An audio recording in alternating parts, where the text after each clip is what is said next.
శిలాదుడు అనబడేటటువంటి ఒక మహర్షి. ఆయనకి ఒక చిత్రమైన కోరిక కలిగింది. మనకి కోరికలు కలుగుతుంటాయి.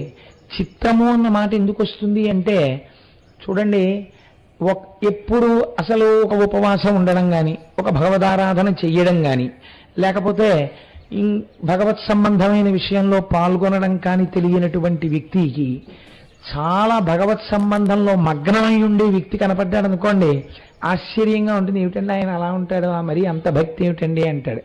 తన దగ్గర లేనిది వేరొకరి దగ్గర ఉంటే చిత్రంగా అనిపిస్తుంది.